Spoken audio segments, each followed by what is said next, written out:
Welcome. Hello. Welcome to Candidly Speaking with Chelle and Kelle. I'm Kelle. I'm Chelle. And we are so happy. Yeah, we are. What she said. You say it. So happy that you are here. And Michelle's going to ask you a favor. I'm going to ask you a favor. I am. Yes, I am. I'm going to ask you, pretty please, to go to our YouTube channel, which is called, appropriately enough, Candidly Speaking with Chelle and Kelle, and please subscribe. We also have a Facebook page. We would love for you to like that and share that out with your friends.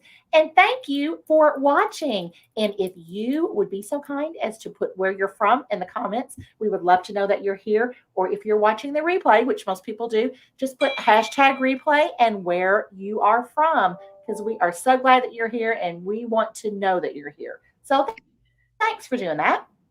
Yes. And let's see. I was going to add to that. But as I do once a show, I forgot what I was going to say. So I will move on to our sponsors. Today we are sponsored by Blue Sky Video Productions. Bruce Himmelblau is the man when it comes to producing shows. He makes Michelle and I look completely organized. Could you imagine if we did this show without Bruce? It would not happen. How do we turn this off? A FaceTime between the two of us. Yeah. Yes, it would. So Bruce is a live stream producer, and he's a YouTube strategist, and he can help you get your numbers going. So Bruce, thank you for what you do for us. And the other sponsor is Cards That Wow. When you send a card that I have handmade for you, it is custom branded. And when you send it to your client, Michelle, what will your client say when they open the envelope? Wow. Exactly.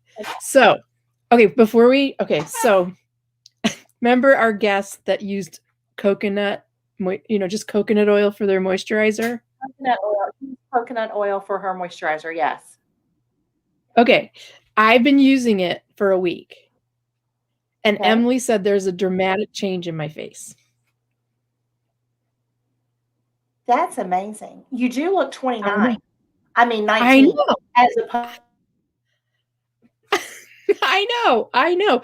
And here's the deal. There's a bad thing. I know you're frozen, but I'm going to keep talking. There's a caveat to using the coconut oil as a moisturizer, because your sheets, your pillowcases, you're washing your pillowcases every night. So I'm not sure if I'm doing it right, if I need to take off. Like I put it on and then try to take it off, but there's always some remnants. So enough of that. So that's my beauty story for this episode. But the coconut oil is good and it works. So I think we lost Chelle. So I will talk about our guest. He is amazing. He has written this book called Selling by Serving. His name is Clancy Clark, and I can't wait to talk about him. So let's bring him up.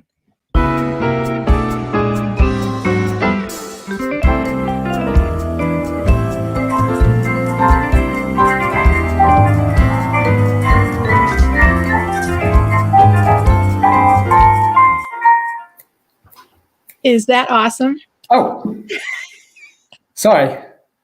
That was probably the worst introduction, but Michelle usually does that, so I'm sorry. You know what? And I'm so ready for my introduction. Do it now. Because I've been waiting for so long for this. I'm so excited. Y'all, I'm sorry. I had to log back in. I don't know what's going on. Okay, do your introduction. Okay, introduction. We are so happy to have Clancy Clark with us. He's an author. He's a speaker. He is a sales philosopher. I think he's probably just a philosopher in general. He's an outdoorsman. He loves dogs. He is just a really, really great guy. And I confessed to him earlier, I'm kind of a Clancy Clark fangirl. So we are so excited that you're here, Clancy. Thank you. Thank you. I'm really excited to be here. It's just wonderful. I love the casual chat nature of what we're doing here. And thank you so much for having me. As you can see, yes, casual should be our middle name. So I love it. I think it is. Candidly casually speaking. Yeah. So Clancy Clark, you are many, many things, my friend. Many, many things. So tell us, what is your favorite? What's your favorite thing that you are? My favorite thing that I am is an adventurous lover of life. I happen to believe that the greatest quality that a human being can have is simply the ability to enjoy their life each and every day. And I've tried to do that. I've tried to follow inner direction my whole life. That's led me around the country and to different iterations of career. And I just see the whole thing as fun. And, I've always been willing to take the risk and not worry about stumbling or looking foolish or whatever, so many people get wrapped up in. So I think that's probably the favorite thing I am. And I'm highly enthusiastic. I've been accused of being that and sincere my entire life. And I think that those are fitting for me. I'm really excited about everything that I do, and including, there's nothing more that I'd rather be doing right now than being here with you two. And I just try and go at it that way. So I think that's it in a nutshell. Wonderful. And thank you for that. And I think that's very evident in. Uh-oh. Well, I can tell that it's evident in your book and anything we've read about. Nice save, Kellen. We have these problems every now and then. So I thought it would be me living if you saw where I lived, you wouldn't believe we even have internet. But I've got the squirrels running on the wheel pretty quick this afternoon. So good. Hopefully the signal will stay.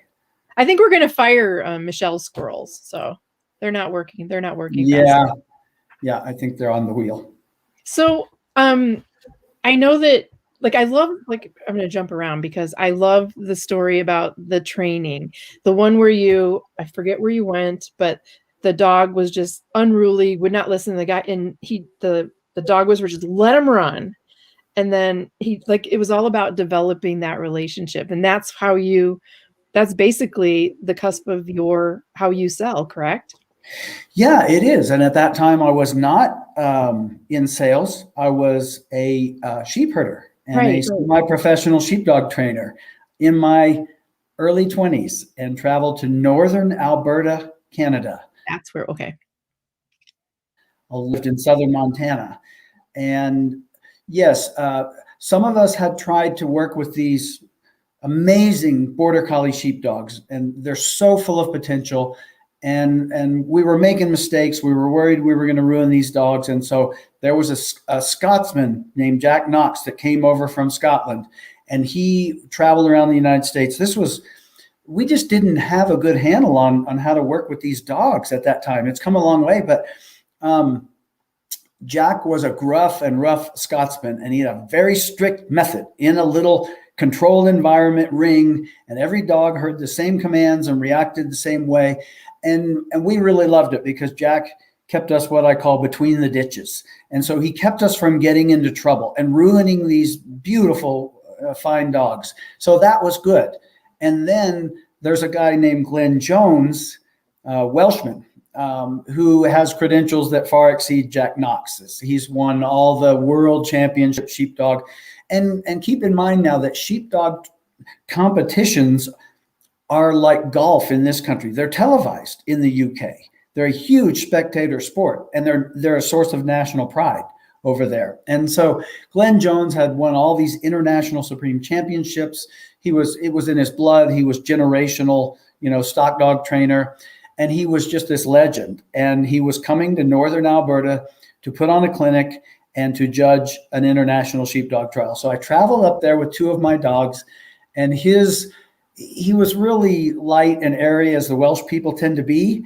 And I got there, and the whole thing was so disorganized, and there was no fencing anywhere. There was just this field that was carved out of the northern Alberta forest with about 40 sheep in it. And somebody had set up some chairs, and we were sitting there, and he was just, he started late. He was telling these stories and flirting with the girls.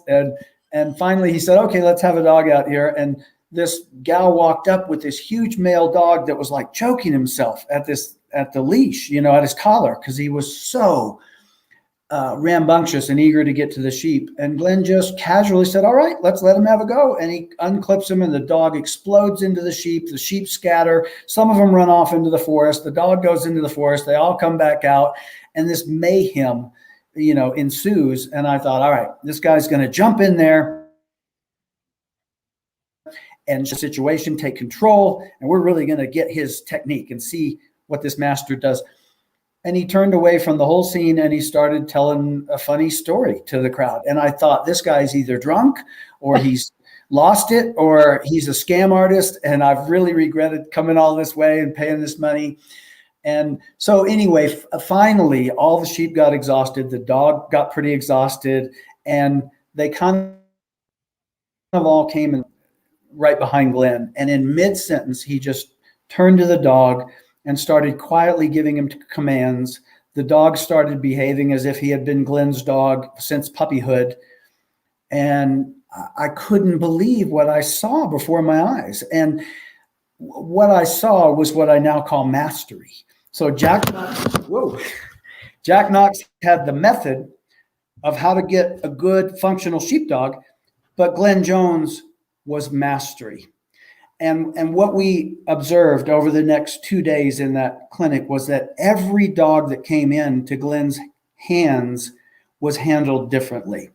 So the whole thing that makes one a master or achieve mastery is his question he was asking himself each time he handled a dog was, what do I need to do differently with this dog than anything I've ever done before in my life to get the maximum potential of this relationship with this dog? And so I never forgot that principle. And when I got into sales a few years later, I kind of started to aspire to that myself. And that's my approach to this day. So that's why I kind of dislike a lot of a real method-based kind of classical sales training, because it is basically saying A, B, C, D, close the sale. And while that can get us some decent results, it will never bring out the full potential of the relationship. So if I'm working with Tom or Mary, I'm not going to do the same thing with Tom as I do with Mary if I'm to get the most out of those relationships. So that's why my whole platform is called Beyond the Method. I think there's a place you can get to. And I'm not saying that I'm a master salesperson. I'm saying that mastery is an aspirational goal. You'll never get there. There we are. There's my website, clancyclark.cc. We've got a button there. You can contact me. I love to hear from people. But that's the whole thing. And so that's kind of the story of the sheepdog and mastery versus method. And you go into a lot of that in the first few, well, I guess it's chapter 8, where you talk about that salespeople make the presentation solution the first step before they even, and you're a proponent of that you need to do the mastery and get to know the client. So you kind of took that from learning from that dog person. Yeah, exactly. And I see so many salespeople that run in, and the first thing they want to do is say, hi, Robert, I'm here to introduce myself, to talk a little bit about my company and our products or services. And so what the client hears is me, my company, my products and services. And if you contrast that with, hi, Robert, I came here today to meet you. I want to begin to learn about you and your business and see if there might be some potential for a mutually beneficial business relationship. So then what the client hears is, I want to meet you. I'm here to learn. And sure, you'll have a chance to talk about your company and product services. It's just not the best first thing to attempt to do. Exactly. That time comes later. So yeah, the steps are engagement. Preparation. So we've got to be prepared before we go in if we're going to look professional. Then engagement. And that is that time when you first, connect with that prospect or that customer. And it sets the tone for everything you're doing. And that's where I feel coming in with the idea of making sure that it's all about them. Then rapport. You establish that rapport, just like Glenn did with the dog. You have to build that bond, gain the trust, and that takes time. Then there's a discovery process. When you have to learn everything you have to learn so that you have a solution for a need, a true need of the client. And then is the solution presentation, when you get your chance to really, show off your stuff. And then I eschew the term closing the deal because it implies something is finished, done. And to me, that's just the beginning. So I use the term gaining agreement. We're always gaining agreement on something. It doesn't have to be the sale. It could be gaining agreement on the next meeting. And you're going to read this article and I'm going to do some research for you. That's gaining agreement. We're strengthening the relationship and we're moving the process forward. And even when it is time to place an order, that's still gaining agreement because there's more to come after that. Mm-hmm. And then I put objections last because I feel if we do a really great job in all these first steps, objections don't have to happen. If they do, it's no big deal, but I don't assume that objections are going to be there before you can gain the agreement. I love that. Love it. Welcome back, Michelle. I'm so sorry, y'all. I do not know what. Was it something I said? I think I heard every word except for when my entire laptop crashed, except for that time. But then I'm so sorry. It's been one of those days. I actually told Clancy earlier, I said, I'm a little bit of a nightmare today. And so it continues. So my apologies. No worries. You don't need to apologize. Oh, but this is crazy. So let me ask you this. And I don't think you discussed this when we just talked about doggies, but I have one more thing. You think you could train my pugs? They don't listen. How much money do you have? Not enough. Okay. I bet he would do it. I could, but the question is, how much time, effort, energy, and investment is it going to take? Do you have 10 years? No. Okay. Okay, Michelle. Well, this is not what I was going to ask, but Clancy, I have 2 cats. Where do you fall on cats? I love cats. You do. You can't. Oh, yeah. Do you think you can train a cat? No, I think you have the honor of feeding and caring for a cat and allowing them, a place to live, or they allow you to share. They allow you, right? Yeah. They allow. That's kind of the way it is with cats. But they are very cool. I've been a dog person. I grew up with dogs, but my children have decided that they like cats, so we take in strays. Right now, we have 2. Aww. But anyway, they let us live here. It's their world. Okay, let me ask you this.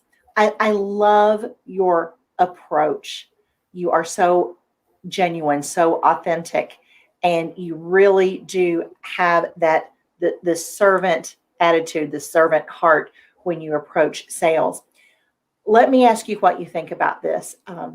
There are so many methods and so much sales teaching out there, so much buzz about, and it is a buzzword, but I don't know what other word to use, but of giving value and of giving value before you ever get to, we don't pitch anymore, but can you talk about that? What do you think we need to offer up? Lots of stuff, lots of information, or lots of service first without asking for anything or without having anything that is generating revenue? I guess that's really my question. What are your thoughts on that? Again, I think it's as unique as each individual that we encounter. I talk in the book about in the chapter called "You're Never Working for Nothing." I talk about working for a client who's now probably my most appreciated client that I have and the most loyal client that I have. But I worked for him for 18 months without pay, doing the same services that I was doing for the dairy producers that pay me for what I do. Yeah. But this guy is such a gentleman and such an elite level dairy farmer that I wanted to be around him, and I wanted to be a part of his family and his business and his workers and just be there and help him. And about halfway through that process, he wanted to pay me as a consultant, and I realized what he wanted to do was kind of salve his conscience and pay me, and then still keep his current guy because he'd been with him for over 20 years. These are major decisions when they hire what I do and I still am doing that as a dairy nutritionist, and it's a big decision to switch. So this guy, I call him Ben in the book. That's not his real name, but I said, no, the day you pay me anything is the day that I become your nutritionist. And when he was ready, he announced to me on one of my days there, he said, come into the office after you're done. And he said, I'm ready to make the switch. I'm going to talk to my current nutritionist over the holidays, and I'll have you start in the first of the year. And I didn't know if he'd ever hire me. And that wasn't the point. Now, I was in the area every 2 weeks anyway, and I drive by, and I had the time to go do it, spend a couple, 3 hours every 2 weeks on his farm. And so I think it's up to each individual. Some people may not have that luxury, but I do think, I don't know, there's not a measurable amount. It's so situational. I think the thing to do is to go in with the idea, I'm going to help this person, and I'm going to become an asset to their business, whether I have to do physical labor at their business or whether I have to just spend time getting to know them or whatever. And I think sooner rather than later with that approach, they are going to expose a need where you might say, I have something that I believe can help you. So I don't think it's a matter of, sort of this, like you said, it's kind of a trendy thing, adding value before you ask for the sale or whatever. And I think it's a matter of going in on a very human level, getting to know people and asking them to tell you what it is they need, what they're trying to do, what their goals are. And when they do, and that light bulb comes on, then I think a person can pursue that with passion. It doesn't matter where you are or how much, quote, value you've brought. If they have a need and you can satisfy it, dive right in and tell them that you think you might have something that can help them. I mean, that's our goal in sales, right? Is to serve and help other people. And I think if we stay really simple in that focus, then we don't have to worry too much about some of those metrics. So you actually, or maybe you don't. Let me ask it as a question. Do you friends with your clients or with your prospective clients or customers? Do you think that's a line that you should not cross? No, it's now I do have clients where it's all business and they don't really care about my animals and my hobbies and any of those type of things, and that's fine. But I tend to be a pretty friendly guy, and so I enjoy that in relationships. I also think there's a loyalty factor there, if you become friends, and I just think it adds so much more meaning to me. The whole thing about the book Selling by Serving is that for 30 plus years, I've seen so many salespeople not fulfilled in what they're doing. And, that's my whole purpose with this platform. I'm not here to help someone sell more stuff. I'm here to help someone be more fulfilled in their work and in their life. And selling more stuff, hitting quotas and earning commissions will never bring fulfillment. That's not where fulfillment lives. Fulfillment only lives in being of service to other people. And what I call in the book, the beautiful irony is that if you are immersed in helping others and forget about your quotas, more quotas, commissions, trips to Cabo, and money will flow into your life than if you're chasing it as an end unto itself. But it flows out of that fulfillment. So if I have someone who wants to be friends with me and there's the potential to build a friendship within a business relationship, to me, that's part of the fulfillment I'm going to have. That same dairy producer that I was talking about, that I worked for 18 months after he hired me, and I'd been working with him for a couple of years, he hired my wife and I, who are both life coaches as well, to coach his niece, who had been diagnosed with stage 4 breast cancer and double mastectomy, radiation treatment, 34-year-old, 2-year-old daughter, full of fear, full of anxiety. And we worked with her as her body healed itself. To this day, she's cancer-free. She's started her own business. She's, been through all the reconstructive surgery. She's just doing great. And I mean, that's the level of meaning that this relationship has. And I just treasure that. I just think there's so much more than just exchanging products or services for money. Now, in certain industries, I think that's less common. And so again, it's situational. But if I have the opportunity to get to know someone, to know their family, to be their friend and be helping, it's so natural for me. And I'm not saying that's for everybody, but it is for me. Yeah. I just appreciate that so much. And I enjoy those relationships as well.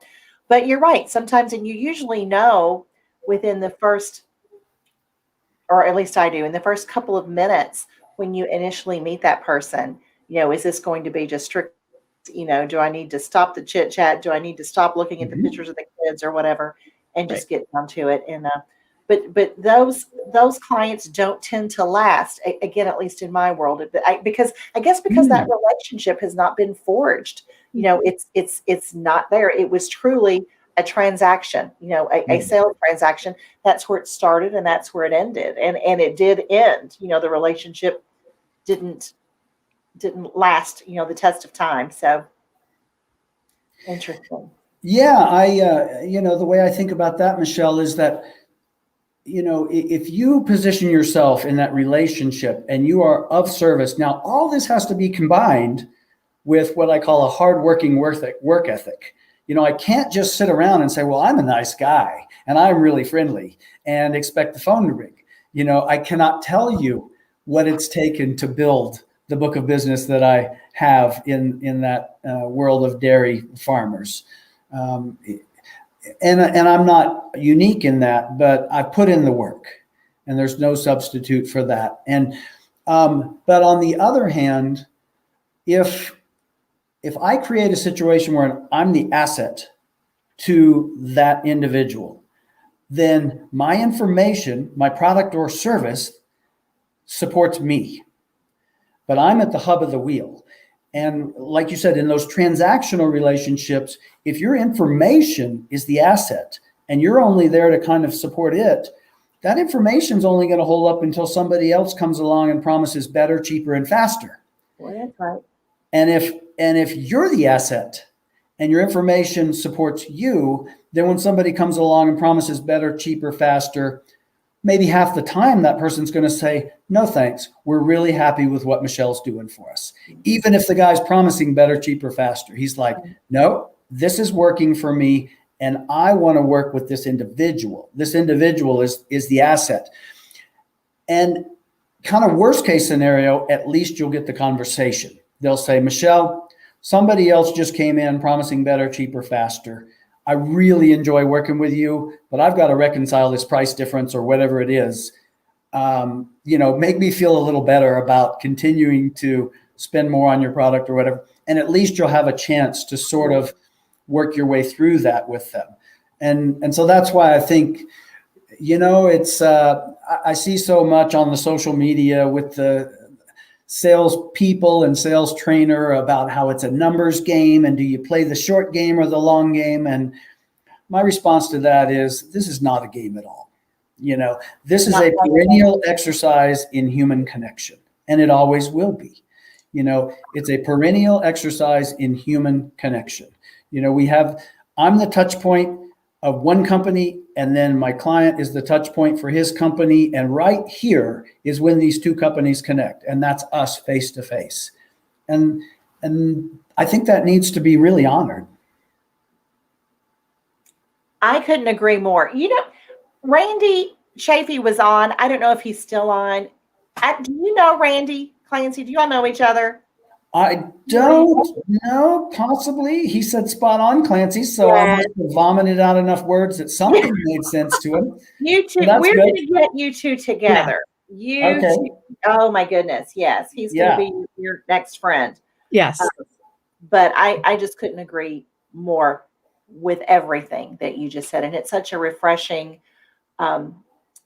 approach, just be a person, have a relationship, have a conversation, and then it will unfold from there. So I'm sorry, I am Oh, yeah. See, Randy, yes, you guys need No, to. but I think we should. Randy, please reach out to me. I'm Yeah, not and a you're big Facebooker. I'm there, but LinkedIn, please find me on LinkedIn. Can you do that? I'd love to he's connect with you there. Yeah, we will make sure that happens. All right, And Randy, great. not a similar industry, but I mean, he sells supplies. He makes barns and roofing for barns and stuff. So maybe it's some of the same customers. Some of the same It customers. might be, yeah. Yeah, it could different be the ag world. Yeah, yeah. And I truly believe that what I'm talking about with this platform, with my message, and with the book is works across industries. I work with people in the tech industry. I just did a presentation for a company that sells wholesale plumbing supplies, and that's pretty far away from agriculture, but the message seemed to be warmly received, and I think this. Again, there's human beings in the wholesale plumbing industry, Sure. and there's human beings in the tech world. So it's still there. But I think the main thing is that I've just seen so many salespeople burn out, get in a rut. I've seen so many young salespeople get overwhelmed trying to learn how to sell, as if there's something really you have to learn about helping people. But when it's method based, they do, right? Absolutely. They get so wrapped up, and they're like, okay, now I'm supposed to say this, and is this the open or the closed questions part? And so what they do is just start talking instead of going in with the idea. And that's the other thing that I never ever allow any of the people that I work with to use, is the term cold call. Oh. I mean, come on, how fun does that sound? Come on, Kellen, let's go out and get the cold shoulder for 8 hours. What do you say? You just gave me grab a burger and between. That just sounds like a wonderful day. Cold. Well, then let me ask you this: how do you prospect? How do you get? Are you all referral, or how do you get your next client? Where's that person going to come from? In my Western Montana beef industry experience, and in Florida in my agronomy business that I built, and the dairy, I never had any networks or referrals. I earned everything I had to do on merit. I was not from there. I wasn't a good old boy, and I had to just walk in. So I use the term introductory calls. And I would say to myself, I even had on a sticky note on my mirror at different times in my career, I'm going out today to meet and help people. So the worst that I can do is make a friend. That's the worst that's going to happen. Now, that's my job. I'm getting paid to go out and make friends. Now, that may sound very Mr. Rogers, but guilty with the Mr. Rogers theme. But it's true. And so when I go in, I truly say, I'm here to meet you. I'd like to learn. And over time, I'd like to begin to tell you about what we do and see if there's the potential for this mutually beneficial business relationship. And 999 times out of 1,000, I'm welcome to come back. Now, they may say, I don't have time for you today, or I don't want you here any more than once a month, or whatever it is that I need to respect. But count on one hand in over 30 years the amount of people who have said, no, just don't come back ever. Normally it's like, okay. And that's where it begins. Mm-hmm. And it could take 18 weeks. It could take 18 months. It could take 18 days. I don't know that going in. That's part of the mystery of it. But I'm there to, and then I have to stay pure to those motives and don't pull out the product brochure too soon, and get it edgy. And what makes that possible is what I call massive definitive action. I talk to everybody in my marketplace.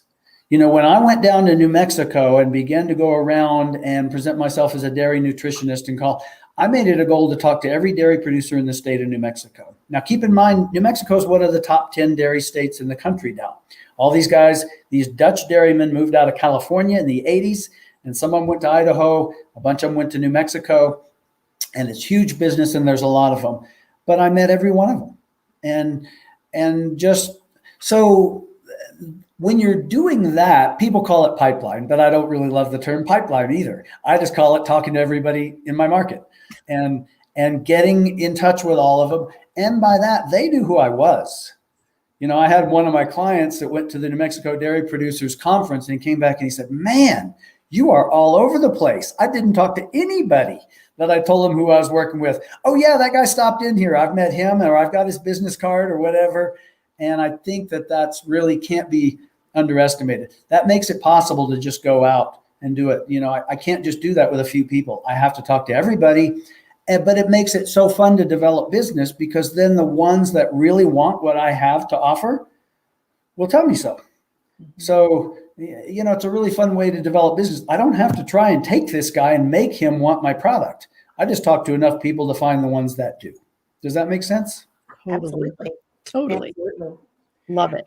And for people watching who do not know this, Clancy is not selling to people he grew up with or communities that he's always been in. You literally were dropped into these places. And I know it's not about numbers with you or quotas, but you did blow those out of the water. I mean, you do. So yeah, I did. And I don't like to go on about that, because I try to aspire to humility, but I think it's important that it's, some people say two things. Number one, they're like, well, that's nice. You can do that if you only want to get by. But, I've become financially independent through the world of sales. I've become what they call a 1%er, as far as the income that I earn through sales. And I don't know of anyone else who's like, with the companies that I worked within, nobody had ever achieved what I had achieved before. And in the case of Florida, I did that in 18 months. So it can happen very quickly. In 18 months, I became one of the top 20 out of 93 countries. And, a lot of these guys were PhDs and all this sort of stuff. And they're like, what are you doing? And I've had that question asked to me a lot of times, which is funny, because it's not about what I do. It's about how I think. And then what I do has to be that mastery. It's as different as the number of calls that I've made. So yeah, I don't like to go on about it, but I have been very financially this. And then the other thing that people say is, whoa, excuse me. I put my computer on a book so I wouldn't be looking down too much, and I get excited and I knock it off. But I've also had people say, well, that's easy for you to say, because, you've created all this wealth, you have this wonderful life, you live this blah, blah, blah. It's easy for you to talk about, oh yeah, forget about quotas and commissions and all, but I got quarterlies to make. I got a sales manager on my back. And I say to those people, get your priorities straight. I'm not talking about these things because I've accumulated all this wealth and made all this business development. I've made all this development, and all this abundance has flowed into me by doing these things.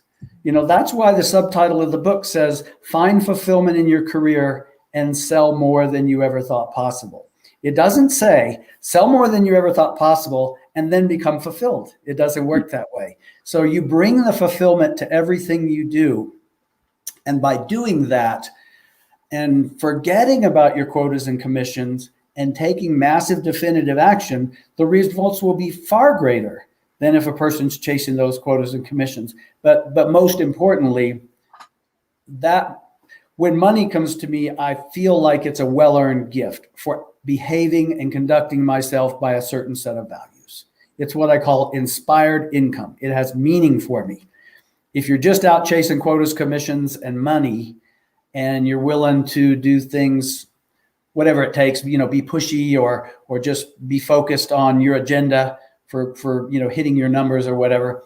When that money comes in, it's what I call hollow dollars. It is not meaningful. It's empty. The feeling of it is empty. But when you're conducting yourself by these values of service and caring and compassion and showing a strong work ethic and willing to do whatever it takes, then when the money comes in, it's like, thank you. It's just the way things work. So yeah, it's very true. And thank you for bringing that up. I don't like to go on about it, Michelle, other than to let people know that, yes, I have credibility doing what I've done. And I encourage anybody that's going to follow anybody in sales training or philosophy or whatever to follow somebody who's been successful himself. I mean, I don't want to take financial advice from a guy that can barely pay the rent. Right. I want to take financial advice from a wealthy guy who's taken his money and created wealth with it. Same thing in sales training. A lot of people out there, I think, are just, the only thing they've ever sold is their training program.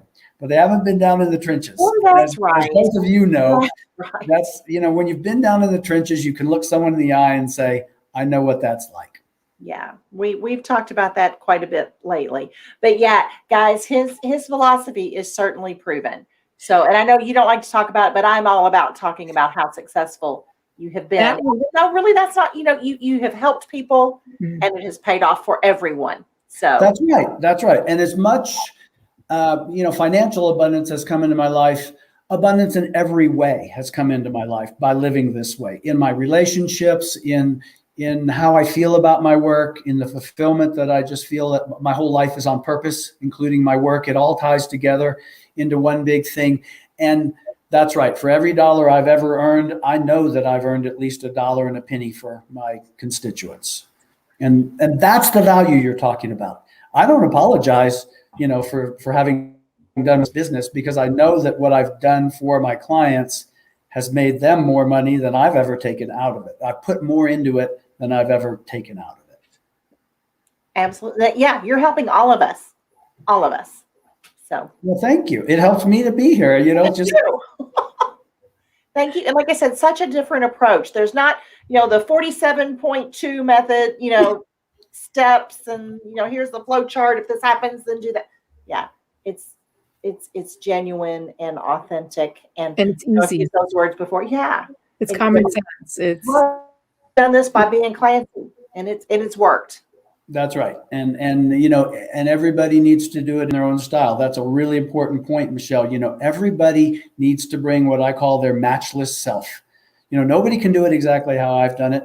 They need to do it their own unique way. You run into some interesting stuff in the world of agriculture. And one of the guys, when I was with the company that I worked in, Western Montana, he was like in, I don't know, Nebraska or someplace. And he used to manage a feedlot for cattle. And now he was in the business of selling vitamin and mineral supplements to feedlots for cattle.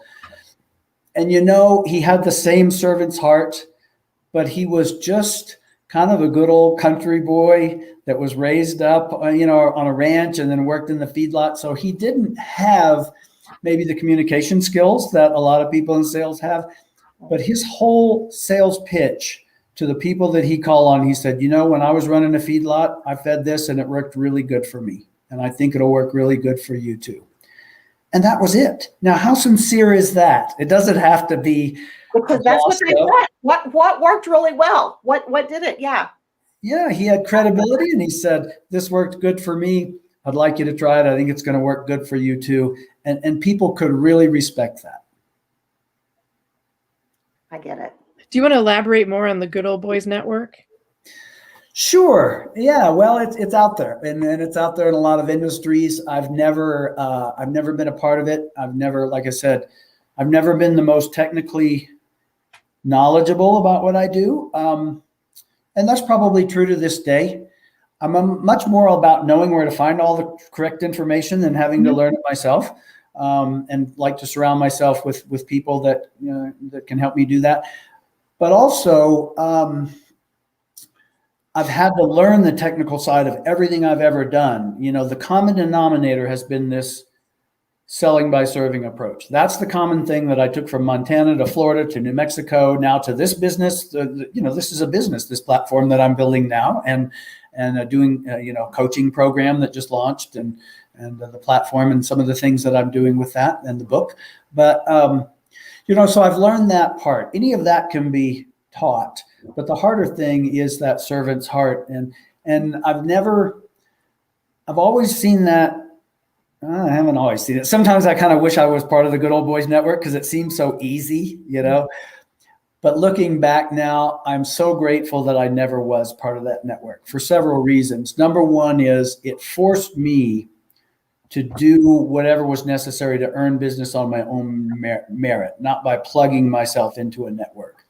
So I wasn't serving, and I write about this in the Good Old Boys Network chapter of the book. Mm-hmm. People that are in that, they're really serving the network. They're making sure that they've got a placeholder in there, and then when it's their slot to move up, they're doing that. And the network is almost like a customer for them that they have to serve and take care of. And and I've been able to just fully focus on my clients and not being part of the good old boy network. But it's also forced me to be better at what I do, more effective at helping people, finding a way to rise above all the noise that's out there, and let them know that this is a person that they should be interested in spending some time with. And it's been my great advantage, really. There you go. Thank you, Bruce. Yeah, that was my little post from a couple of days ago, and I think it's so true. With that passion for serving, not an agenda for earning. And so, yeah, nothing wrong with inheriting an existing book of business. In fact, if you do, you need to care for those customers just as much as the ones you bring on yourself. That would be unethical not to take care of that, but to rely on the good old boys network, or plugging yourself in, or all referrals and just trying to do name dropping and whatever. Again, I don't believe fulfillment is possible in doing that. And it can be quite a tiger to hang on to by the tail, to serve that network can be pretty demanding. I wish I had that chapter of your book when I started in real estate, because I did commercial, which was predominantly men at the time. Yeah. Oh God, I wish I had that book. I wish I had that chapter. Yeah. Well, it's there now. It's a good chapter. It is. So that was were my main things. I wanted to talk about the Good Old Boys Network and the dogs. Yeah.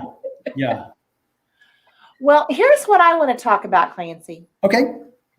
And don't say you haven't been warned, because you know now about you. I don't know if you saw Kellen Clancy's comment when we were talking about moisturizer, yes. And he wanted to renegotiate his price for coming on the show tonight. Yes. Well, we doubled his price. That's right. We're going to pay you double. That's right, Clancy. We are. Hey, Cynthia. Okay, let's talk. Are you a product guy? Do you do that? Do you not do that? Where do you stand on that, Clancy? We're talking about moisturizer now? We can expand it if you have other, personal care products that you like. Do you sell? Men who are really, we had somebody get them out and show it, collagen. Yeah. So, I was going to jump right into this, but then I thought, well, then people would leave and not watch the rest of the show, because the moisturizer is like the important. That's like the big part about all this selling stuff.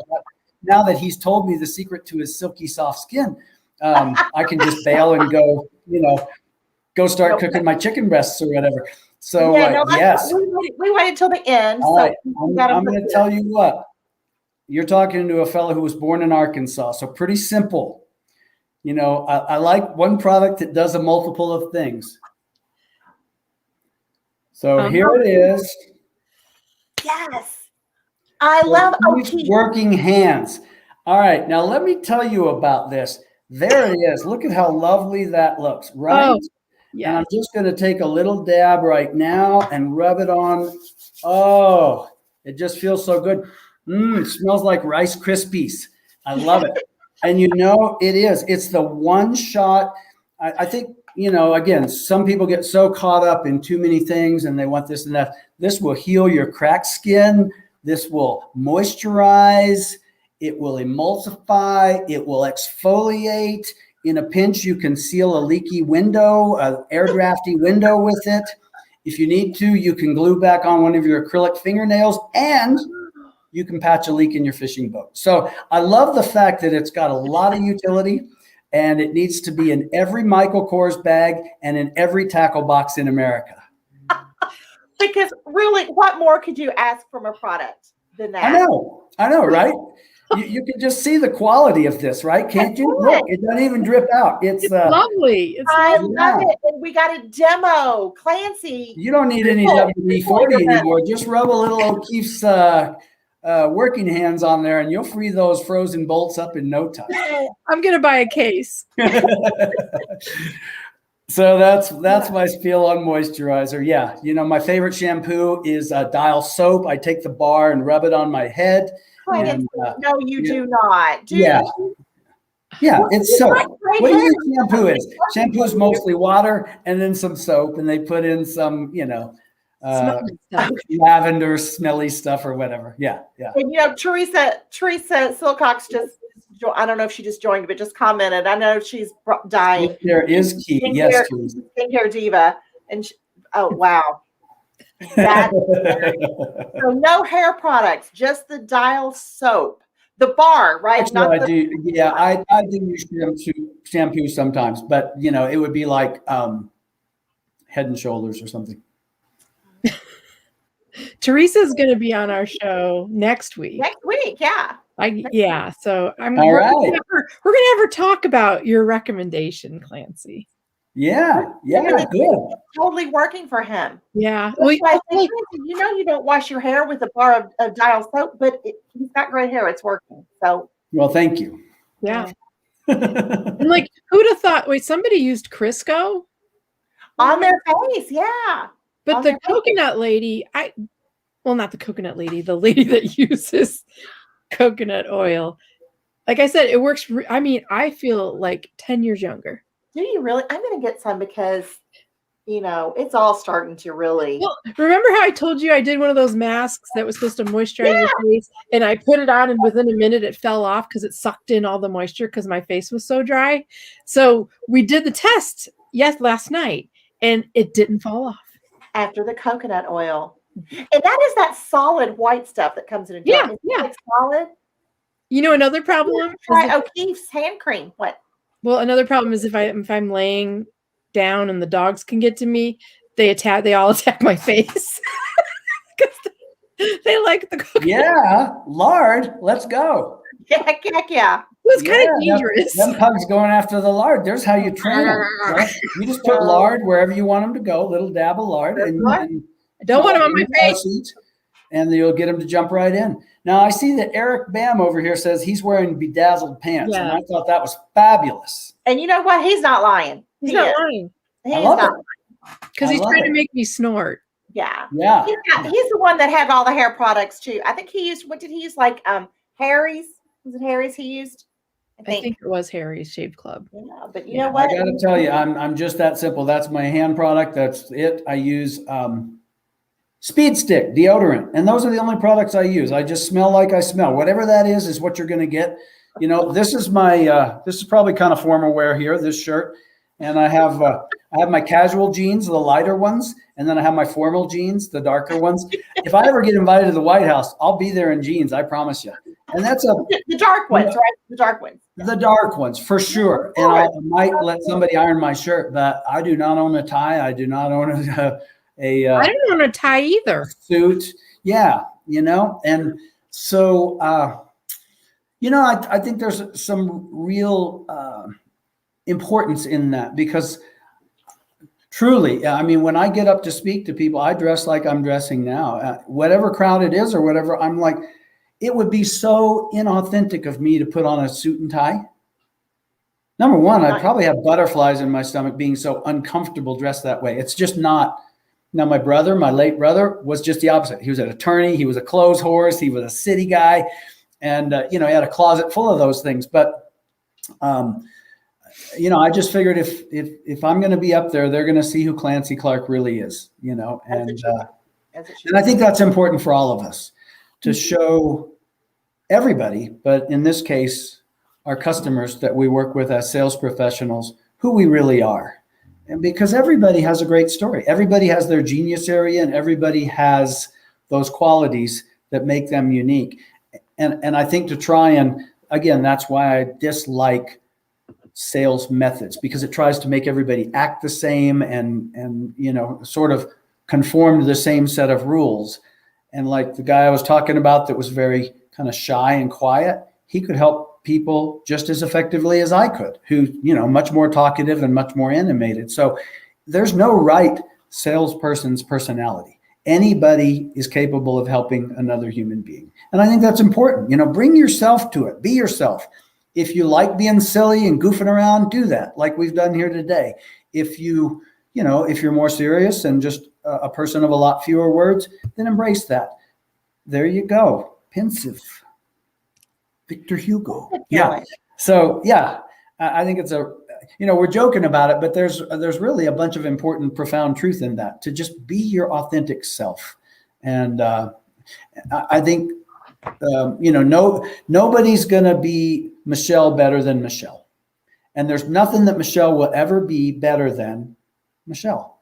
And so why not just embrace that and say, this is who I am, take me as I am, and lean into it. And I have found that as long as you have that servant's heart, the whole marketplace will respond to that in a very positive way.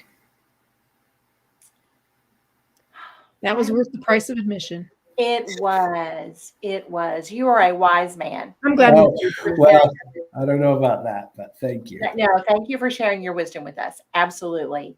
It's my pleasure.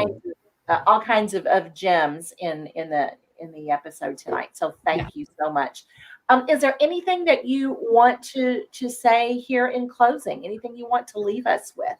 You know, I would just say to anybody who is watching this now live or is going to watch it, as a recorded show, please, if there's anything I can do for you, I would love to hear from you. You can go to my website, www.clancyclark.cc, and there's a little contact Clancy there. It goes right to my email that I check every day. And if there's anything I can do for any of you, it would be my pleasure to hear from you. I love that.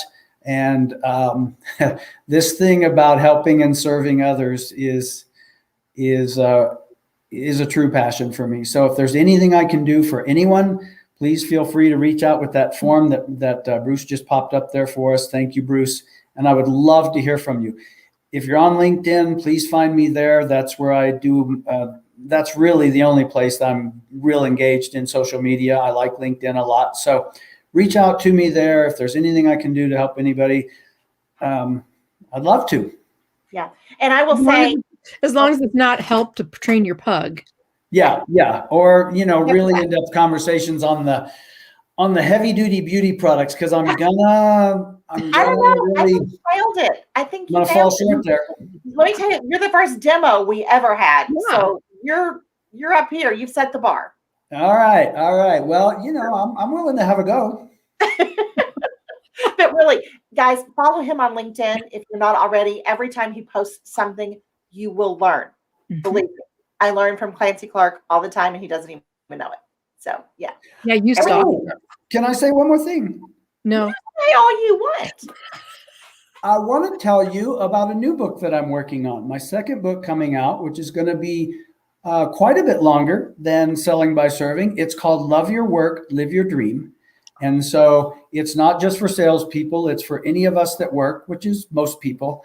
And it's all about making sure that what you do for your income has meaning in your life and how to do that and how it goes wrong. And the part one is what we call the big questions about what life is all about and how it goes wrong and how do people get so derailed from where they really wanted to be in life or whatever. And then we engage in what it takes to really make sure that your work is meaningful in your life, and then not stop there, but make sure that that meaningful work is a vehicle to get you to the vision that you have for your life.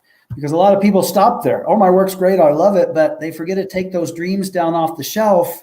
Oh, yeah, I'd love to have a sailboat and island hop around the Bahamas or whatever it is.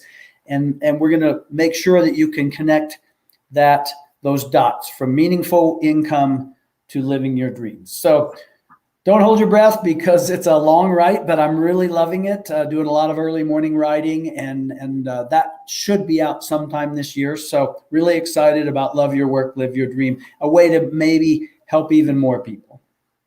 I could be the book cover. I'm the poster child of that statement right now. Yeah, so I've got the book cover already designed. Oh, shoot. So and I like to do this. So I look at the book, and it's called a guidebook, and that's why we have the little compass and map on there. It's truly a guidebook, but I love to look at that for inspiration, and I love to look at it as if the book was already done, and then I write from that place. The book is already done. I just let the words flow out of my heart and onto the screen, and that's how that process works for me. That's exactly how I'm writing my book. Seriously. I have my book cover framed. Yeah. Isn't that cool?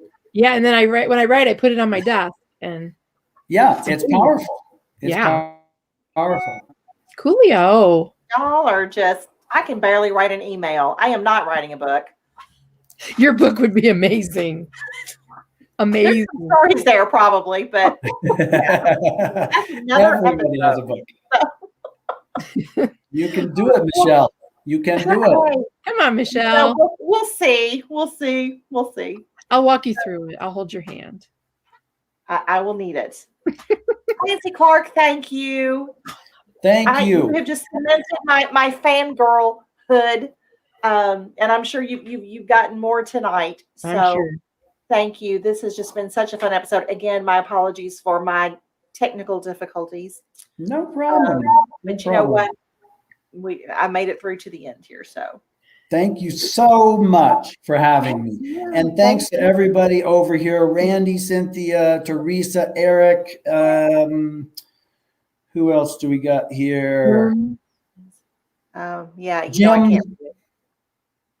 Everybody that was there and made comments and listened to us blabber away today. Thank you so much. I hope you found value in it, and it's really been a lot of fun. This has been a lot of fun. Well, it's been fun too. Our pleasure. I mean, I'm so excited to finally meet you, like kind of in person. And if you guys all like what you heard today, please remember to subscribe and share. And if you're watching this on the replay, make sure you hashtag replay and let us know what you thought. And if you have a question, contact Clancy direct. He's happy to help you out. Absolutely. So, yeah, thank you to our two sponsors, Blue Sky Video Productions and Cards That Wow. And thank you again to Clancy Clark, writer of probably one of the best-selling books I've ever read. Oh, thank you. I've ever read. Absolutely. It's Seriously. real. It's real. And we appreciate you being here. And for next week, we have Teresa Silcox. She's awesome. We're going to love her. She is awesome. Love her. So thanks. Have a great night. Sorry, I kind of took over, Michelle. I'm sorry. Okay. Good night, everybody. See you later. Thank Bye. you.